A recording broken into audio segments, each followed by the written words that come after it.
করেননি? অভিযোগ তো করা আছে। কমপ্লেনটা কই? কমপ্লেন এখনো দিইনি তো। কমপ্লেন নেননি? লেখাপড়া হয়েছে, আমাকে সই করিয়েছে।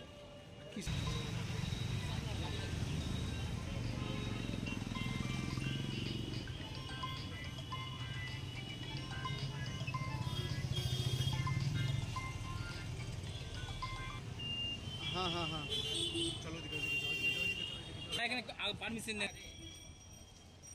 ছেড়ে আনিস না, ছেড়ে আনিস না, ভিতরে নিস না, নিও না, ছাড়ো। ভিতরে নিবে না, ভিতরে নিবে না। কি মানে তুমি ও নিজে হাত ফেল করে দিচ্ছে। ঠিক আছে ছাড় না, ও এই হাত ফেল করে দিচ্ছে। আমরা সবই তুই স্যার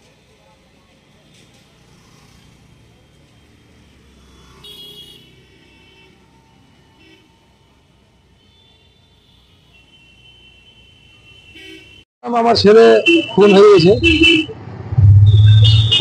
লক্ষ্মীপুরে। আমি তো বাড়িতে ছিলাম।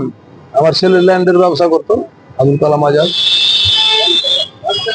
আমার ছেলের পার্টনারও ছিল মাইনুল, লক্ষ্মীপুরে। আজমুল আছে বানিয়া গ্রামের, আরো কয়েকজন আছে, তো সেটা আমি বলতে পারবো না। আমি যেহেতু যুক্ত নাই, আমার ছেলে যুক্ত আছে, ছেলেই বলতে পারতো। সেটা পুলিশ তদন্ত করে দেখবে। বাড়ির লোক বলেছে, যে বাড়িতে ঘটনা সেই বাড়ির লোক বলেছে মাইনুল এবং মাইনুলের ছেলে নেতৃত্ব দিয়ে ধরাই মার্ডার করেছে, পিটিয়ে। হ্যাঁ, টাকা পয়সা হলে হতে পারে, জমি দিয়ে একটা গন্ডগোল আছে, ওটা পুলিশের সামনেও বলেছে। মাইনুল কে কালাম 9 বিঘা জমি আমার বিক্রি করে দিয়েছে। তো ওটা অ্যাকচুয়ালি আমার ছেলে কাউরি জমি বিক্রি করেনি, ও পেপারস বলে জমি কিনে আর বিক্রি করে। হ্যাঁ, ওইটা ম্যাটার না, টিএমসি করে। মাইনুল বলতে পারলাম না, কংগ্রেসের টিকিট দিয়ে পাস করে, এটাই বলতে পারলাম না। তৃণমূলে জয়েন করে করেনি, এটা বলতে পারলাম না। আমি ঠিক বলতে পারলাম না। একটা দিলু বলে একটা ছেলে আছে বানিয়া গ্রামের, ও আহত হয়েছে, অ্যারেস্ট করতে দেখিনি। মাইনুল উপস্থিত ছিল যখন আমি পুলিশ নিয়ে যাই, ওখানে উপস্থিত ছিল। এবং বাড়ির মেয়েগুলো সরাসরি বলে মাইনুল মারিয়ে দিল।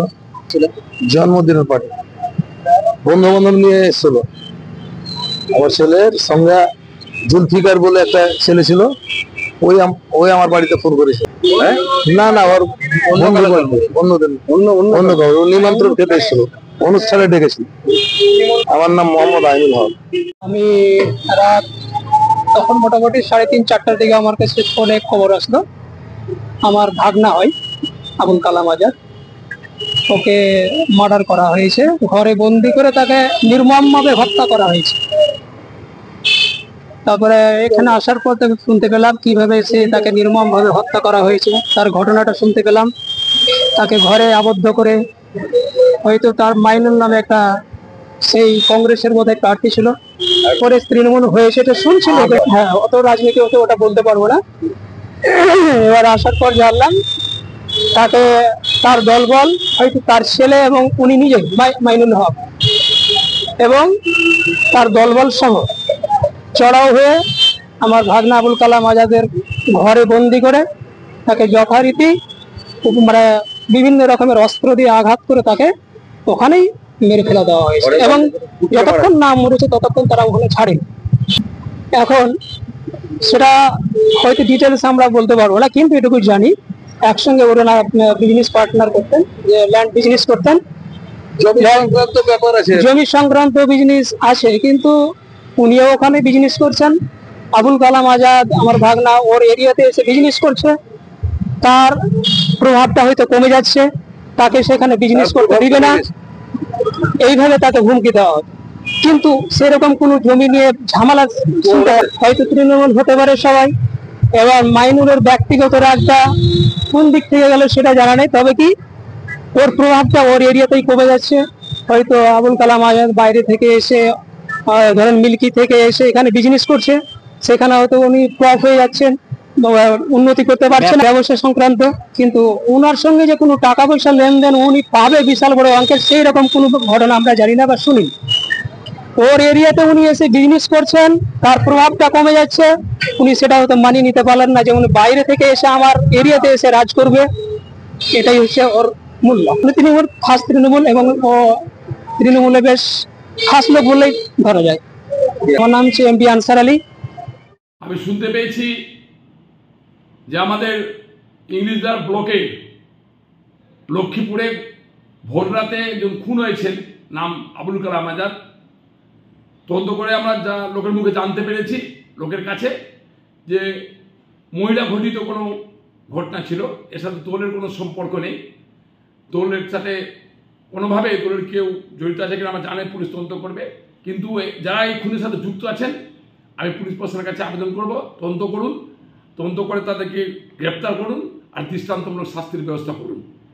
যারা এই ধরনের কাজের সাথে যুক্ত থাকে তারা দলের কর্মী হতে পারে না, দলের নেতা কর্মী হতে পারে না, তার বিরুদ্ধে ব্যবস্থা গ্রহণ করা হোক, এই আবেদন আমার পুলিশ প্রশাসনের কাছে থাকবে।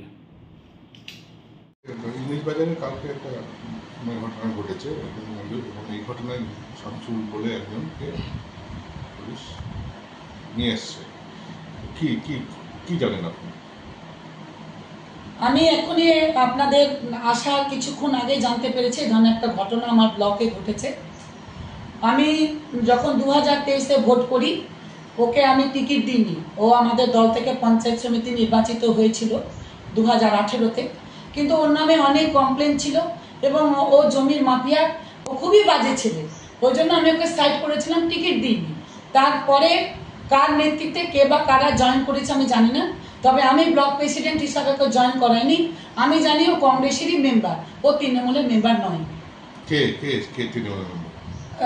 মাইনুল শেখ, ও কংগ্রেস থেকে জিতেছে। ওকে কিন্তু ব্লক প্রেসিডেন্টের নিয়মে জয়েন করানো দরকার, কিন্তু আমি ওকে জয়েনিং করাইনি।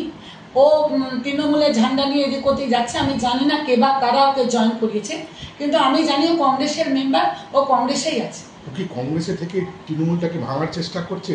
আপনার কি মনে হয়? না না, ওর তো কোনো নেই। ও যে জিতেছে টাকার বিনিময়ে জিতেছে, ওর সেরকম সাংগঠনিক পাওয়ার কিচ্ছু নেই। ও একদমই মোস্ট থার্ড ক্লাস ছেলে, সংগঠন করার ক্ষমতা ওর নেই। তো এই ধরনের লোককে কি করে আপনারা দলে রাখছেন? না, আমি তো ব্লক প্রেসিডেন্ট, নিয়মে তো ব্লক প্রেসিডেন্ট জয়েন করাবে। আমার কাছে অনেকে বলেছিল, আমি বলেছিলাম না, এরকম সমাজ বিরোধীকে আমি জয়েন করাবো না। কে বা কারা জয়েন করেছে এ ব্যাপারে আমি কিছু বলতে পারবো না। এখন কি দলকে জানাবেন এই যে এই ঘটনার পর? যারা জয়েন করিয়েছে তারা তো জানে, আমি তো জয়েন করাইনি। এবারে যারা জয়েন করিয়েছে আপনারা তাদেরকে ধরুন। তারা জয়েন করেছে মনে হচ্ছে আপনার? আমি বলতে পারবো না এই ব্যাপারে। এক তৃণমূল কর্মী খুন, অভিযোগ তৃণমূলের আরেক গ্রাম পঞ্চায়েত সদস্যের বিরুদ্ধে, তাকে আটক করেছে ইংলিশবাজার থানার পুলিশ। কি বলবেন? পশ্চিমবঙ্গে তৃণমূল দলটা সমস্ত জায়গায় এরা ক্রিমিনাল, মাটির দালাল, সমস্তকে নিজেদের দলে নিয়েছে। এর ফলে যেটা দেখা যাচ্ছে, এদের মধ্যে এই মাটির ব্যবসাকে কেন্দ্র করে বড় মুনাফা, তার ভাগাভাগিকে কেন্দ্র করে এদের মধ্যে গণ্ডগোল বাড়ছে। এবং যে খুন করেছে সে তৃণমূলের গ্রাম পঞ্চায়েতের সদস্য, যাকে মারা হয়েছে সেও তৃণমূলের সদস্য, অ্যাক্টিভ সদস্য। স্বাভাবিকভাবেই এটা গোষ্ঠীদ্বন্দ্ব, যেমন এটা কিন্তু যে ইললিগাল যে ব্যবসা তৃণমূল করছে বা তৃণমূলের দলের সঙ্গে যারা যুক্ত তারা যেভাবে অ্যাক্টিভভাবে এই সমস্ত ইললিগাল ব্যবসা করছে, জমি জায়গার ব্যবসাগুলো, তাদের সেই মুনাফার লাভের ভাগাভাগির গণ্ডগোল থেকে এই ঘটনা ঘটেছে।